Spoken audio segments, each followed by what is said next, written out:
pisao mi je Tonko. Da li je fasting 16:8 samo urbani mit? Skoro sam na Instagramu pričao o tome kako ljudi pogrešno veruju da je fasting od 16:8 dovoljan da napraviš jako veliku životnu promenu i kako je to urbana legenda. Na to mi je pisao neki čovjek koji se zove Tonko, koji kaže nije istina, držao sam ovu dijetu i predobre rezultate sam imao, ne znam o čemu pričaš. Ok, da se razumemo.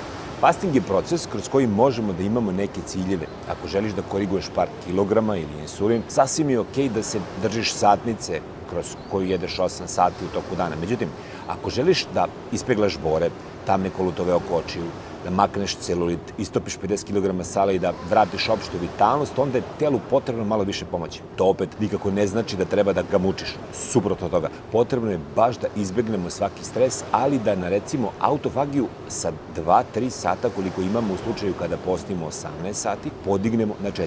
Tada će taj reciklažni proces imati vremena da uradi što treba, da sredi insulin, kortizol, pokrene sagorevanje masti, sredi kolagen i tako dalje. I ne samo to, mi treba da znamo kako da štelujemo to vreme i da telo pratimo i postepeno uvodimo u dublji fasting i vraćamo iz njega kako ne bi nastao efekat platoa. Da, biološki plato postoji gde telo tvrdoglavo prestane da se menja. Tako da, iako nesumnjivo jeste korisno, 16:8 nije rešenje koje nam je potrebno.